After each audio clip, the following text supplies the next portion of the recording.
Welcome back, Season 23, Week 4, Round 2. 0-1 because of the shenanigans yesterday with my Nihilist randomly dying, so up against Scotty today. Already did my attacks. Decent score. Lost a bit of efficiency to some RNG, which is fine, but I also tried playing something a little bit differently, and that may have cost me efficiency. We'll see during the replay, since I tend to notice things in those. Otherwise, Scotty has Phoenix Force with Quicksilver and Toxin. This is a pretty spooky. I don't know that I'd ever want to take Professor X into this, so I didn't. Then we have Symbiotes with Annihilus. Usually Quicksilver is here, and actually that threw off my usual counter by a little bit because I was surprised at the turn order, but I realize now why, because Quicksilver is here. But we'll talk about that. Starjammers in 3, which is the assist room. So it's a little weird that these two guys are strikers. If you're going to put them in here, you might as well make them all raiders or skirmishers or something. Because I almost did an oopsie in here, and that could have cost me some efficiency. Amazing Avengers with Executioner. This is a weird room to have this in because they rely on their safeguard and evades to not just die instantly. And in this room, they will lose their safeguard. So a bit of an odd choice. I'm not sure if there's a trap here that I'm not thinking of. Also, Executioner here is somewhat wasted. New Mutants with Mephisto. I finally figured out a different counter for this so I can free up my Daemon and Sentry. So that's cool, so we'll see that. And then Exalted with Blue Marvel. Usually this is in room 3. Today it's in room 6, which is spicy for, you know, the fact that if anyone is low on their turn, they're just gonna bleed out. So yeah, let's see how the attacks went. Starting with stage 1. Yeah, I didn't really want to use a Professor X comp here because I'm scared of Toxin and Quicksilver and Magneto going. I also wanted to use Professor X somewhere else. So I decided to just Daemon Sentry this. Let's see how it plays out. It's mostly what you'd expect, but there's a little bit of nuance to it, which I'm not sure if this is the right play or not, but I think it is. I'm just not sure if Sentry changes anything. So Yo-Yo on Quicksilver I think is important because he has 2 evades. So if you, let's say, hit someone else and then he doesn't get hit, he's going to avoid the double tap. So I focus him. You also get the assist from Sentry there because Magneto stops assist now, but he doesn't stop passive assist chance. So you're guaranteed to get a Yo-Yo attack and a Sentry assist into whoever you want to, which is a little bit of extra damage.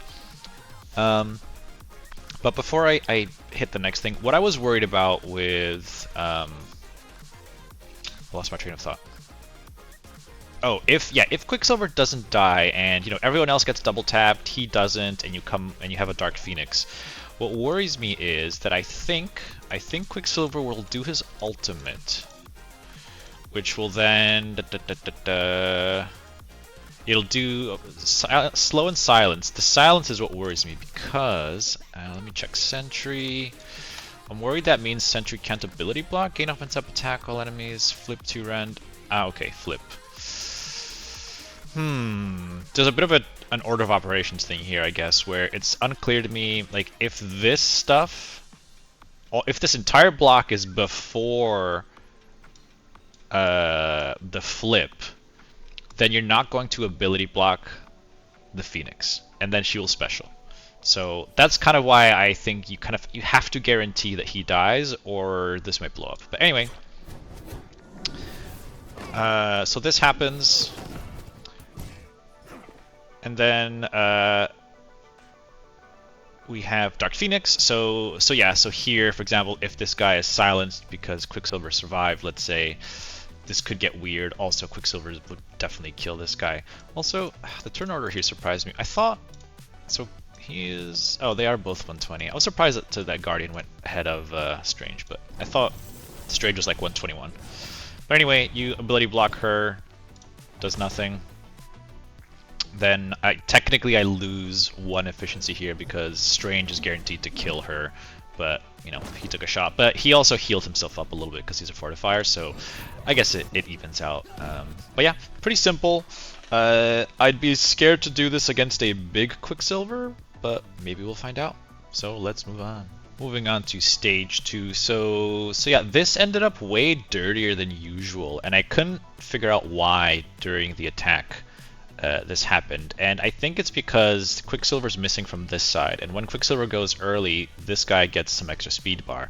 So I think I took too many turns compared to his team, which gave his Annihilus a whole bunch of speed bar. The thing is, I also removed the rod at one point, and I still couldn't catch up to him, which surprised me. So anyway, we'll see how it goes. So here, we do an ultimate, do a lot of good damage, did not decay. Oh, I guess a taunt you're not going to decay because he's got 3 stacks. But anyway, pushed him like immediately, which is kind of interesting, because now I can't get off of this this taunt.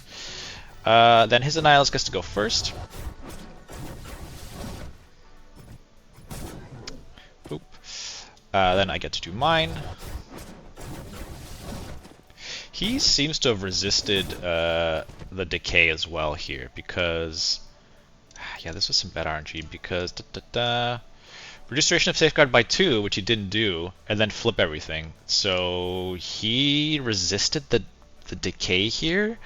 So I'm still stuck on him, because normally I'd be hitting into this Annihilus. So I guess some bad RNG hit me there too.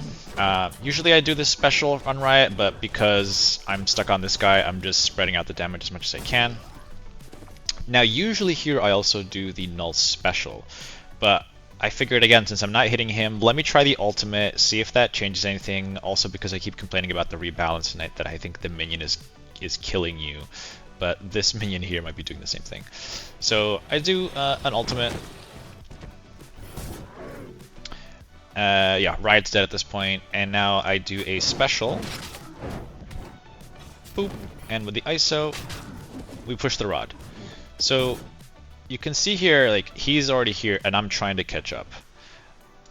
So at this point, oh, wait, what? Oh, Riot's still alive. What the hell?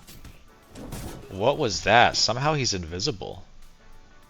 Okay, so he's invisible, and he killed my little minion, so I'm missing some speed bar that I would have gotten from this attack. Wow, this could have been really spooky. I don't even see that he was invisible.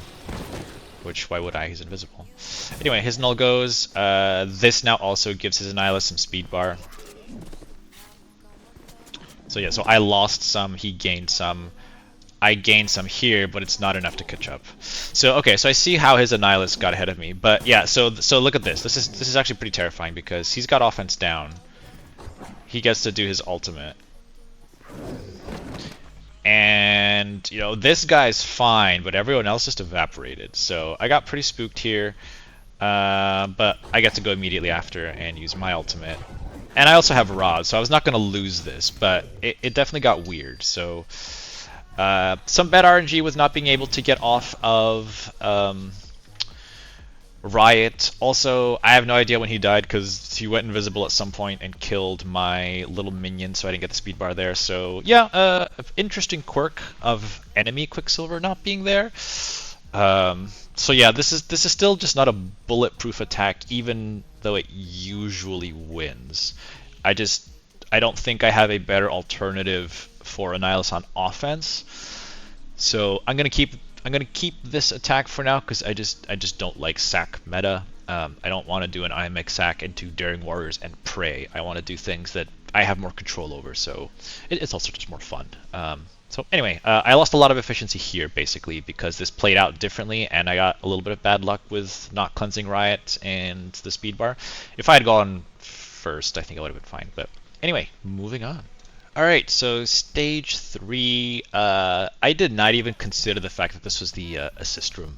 And like, as I was loading in, I was like, oh, did I just make a big mistake? Luckily, these 2 ISOs are bad. I don't think it would have mattered though, to be honest, but you know, if you're gonna do this in this room, you should make sure to have your ISO set up correct. Because what happens is, and also I got some bad luck here too. I don't know what's going on today. I did not get off this taunt either. He resisted there and resisted there, so I don't know what's going on. How big is this guy? Let's see. Maybe it's just a really big diamond. 3 diamond. Yeah, he doesn't have his charges, so he just has normal focus. So A bit of bad luck there. It doesn't matter. But anyway, I'm glad I brought Gwen here, because this is a... How big is this guy? Yeah, anytime I see a 4 or 5 diamond Havoc, I bring Gwen to eat the first attack, because I don't want this guy to die. He can just get one shot by a Havoc. So anyway, big attack there. Assist, assist. I don't think assists from these two would have killed her. So I think I was fine. It's just, this could have gotten spooky if I tried something cheekier here. Anyway, do the special here, because it's percent damage, hits all 3 of them. At this point, I just want to AoE them down. But yeah, now Gwen gets to go. She's going to do a ton of damage. We get a bit lucky there with no res. And then we use the Thunderstrike special because that heals your team up, so we get some of the efficiency back here. Yoink. So yeah, pretty easy. Almost messed up the room rule, but luckily it didn't matter.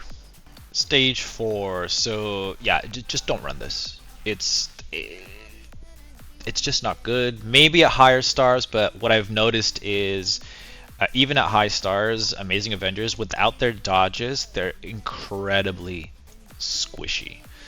And most of the time, you can just strip those off. Like a Fantastic Four, even though the speed stat is stopped here, Franklin Ultimate will immediately just strip everything off, and then you will just obliterate them. The quirk here was like, cool, this is a 5 diamond executioner, so I need to do something about him. But he's 130, Storm is 131. Hulk isn't here either. I think that's another mistake. Although I guess maybe their Hulk is not that big. But that just lets me immediately stun this guy. I would have had to do something very different if there was a pre-taunt here, because I wouldn't have a good way of stopping him. So anyway, yeah, we stun him. Actually, I got the slows on them. I thought Storm's thing was unavoidable only with her team. Did I pass her? Let's see. Oh no, it's just straight up unavoidable. Okay, cool. The slows, I don't think matter. I think it matters on this guy, but everyone else should have already ticked over. Anyway, then we do Jeff pull in. You know, see, they're already like basically dead. And then Quasar ultimate. I didn't even need Invisible Woman. Yeah, this very like I didn't need Invisible Woman. I could have brought something else semi-fast here. I had a lot of leftovers here, but they were good leftovers. But I think my alternative here would have just been just do Fantastic Four, eat a ping from what's his face, eat an attack from Executioner. Maybe that would suck though, so I don't want to find out. Anyway, let's just move on. Now stage 5. So this was the one that I wasn't sure would work. I once again got some very bad luck with Professor X, and he died. And that was literally a single target attack that had it hit anyone else, I was fine, but ended up hitting him. Also, there was some weirdness with turn order here as well, and I think the turn order preview was bugged, because somehow Mephisto jumped over my Professor X, and we can see that together. So ultimate, sure, that's fine. Cannonball gets the thingamajigger. What's it called? Contagion, which, by the way, if folks didn't know exactly what that does, because the only way to see it is on the tooltip, it means this character takes more damage. They have 10% less speed on spawn, which is crucial, and they do less damage to you. And this can slow, basically, like even a Blue Marvel, it'll slow them. It doesn't stack with other things, but actually, yeah, not stacking with slow does suck a little bit, because I mean, if someone has contagion and slow, instead of being slowed for 50%, well, hopefully the more powerful effect counts. But I guess there might be some weirdness where if someone has contagion and slow, but they're immune to... No, I'm overthinking this. Anyway, let's just move on. So yeah, the whole plan with this was, can I just kill Warlock? And if he's dead, I can survive everything else. So we start with Professor X special on Warlock. Because I lost the... So here's another quirk of this attack. If my Professor X goes before Mephisto, I trauma ability block this guy, and this attack is even more trivial. But because he won the attack, the battlefield effect is up, which means I cannot trauma this guy. And also, they are just tankier now because they got a bunch of... well, not so much the buffs, but this gives 50% armor and drain. and barrier on any turn. So they're just tankier. So a bit of an unfortunate coin flip there, but you know, ideally this attack works with bad RNG, and it does. Then I target on Mephisto to get more damage onto Warlock because of just how the Cyclops thing works. Then why? Oh yeah, this guy Reflexive Taunts, which also bamboozled me because it's on any turn, right? On self or new mutant ally turn, yeah, if above 50% health gain taunt, which Wolfsbane is taking her turn now, so he immediately gets taunt. So I was like, uh-oh, I can no longer hard focus this person. But anyway, Wolfsbane does her thing.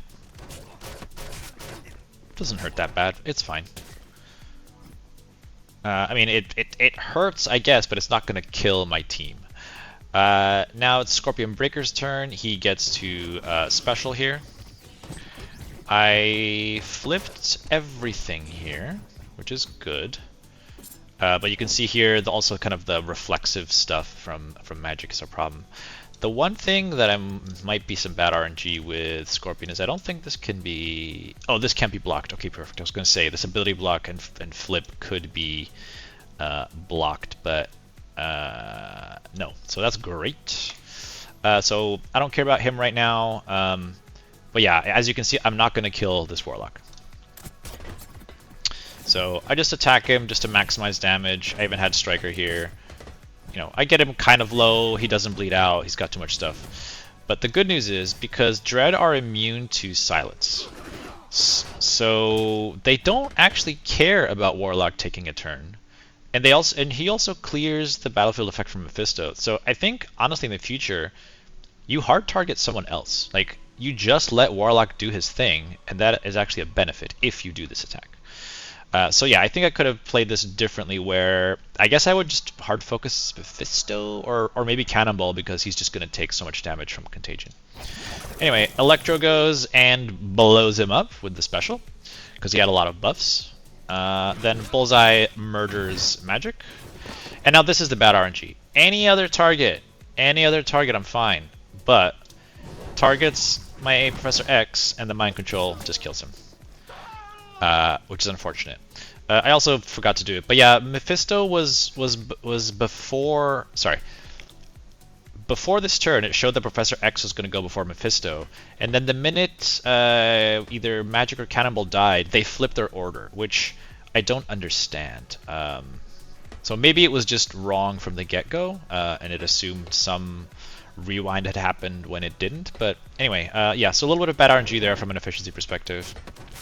This is also bad RNG because Wolfsbane gets a reset and targeted the easy minion, but again, didn't really do too much damage. Then we do an ultimate here, just does a lot of damage. No debuffs to spread, unfortunately, but it's okay. And at this point, it's over. So, fun attack, honestly.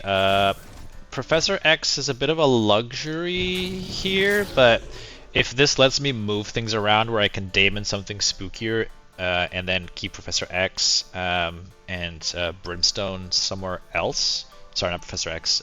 Sentry and Daemon somewhere else. Then I'm cool with this.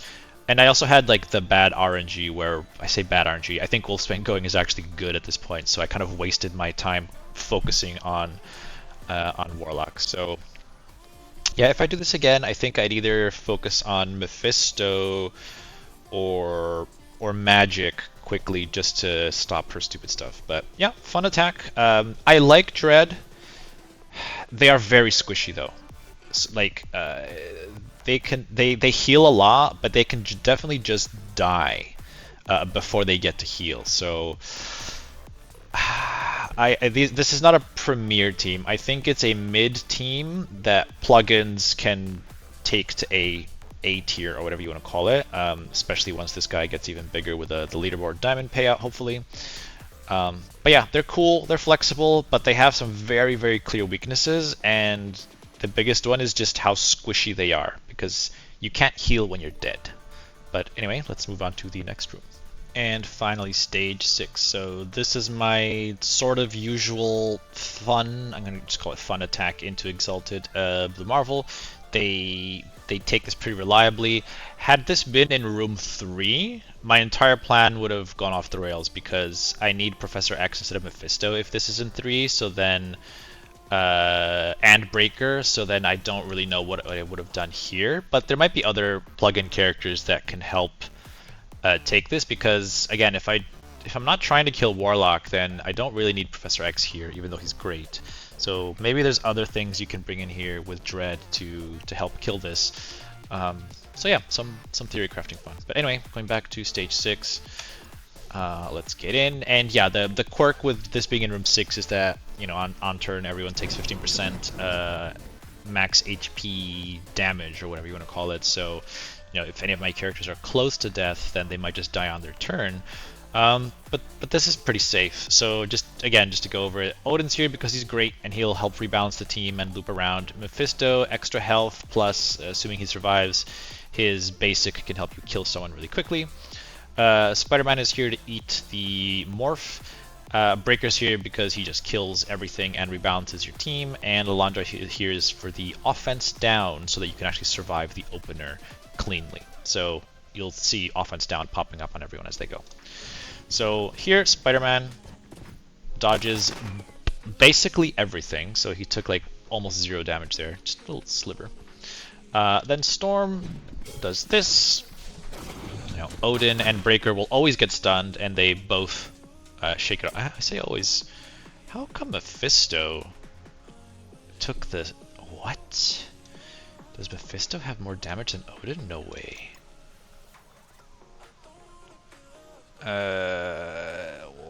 What? Does he have offense down? Okay, well, I guess this is bugged. I don't understand. Odin should absolutely have more damage than Mephisto, and I'm pretty sure... Oh, no, sorry. It's based on speed, actually. I'm just being silly. So, wait, even then, 2 enemies with the highest speed,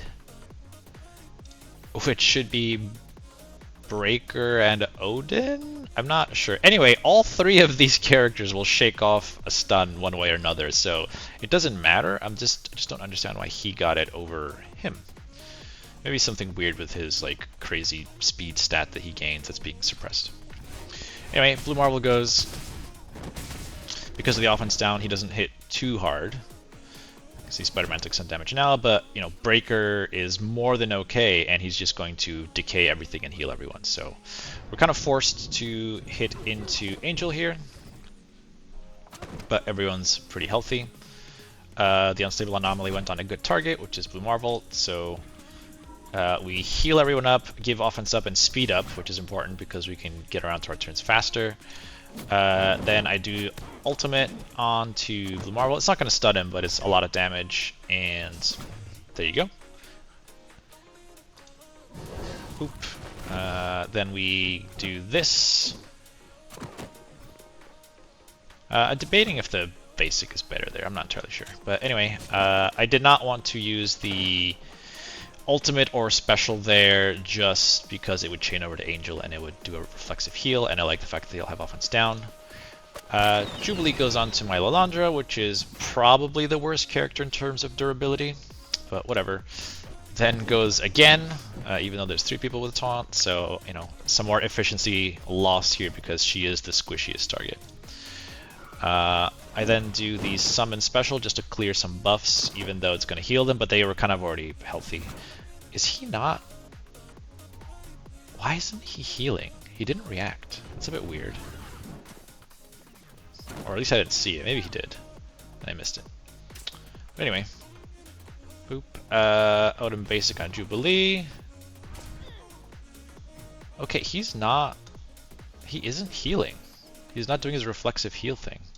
He does still have this, right? Ah, man.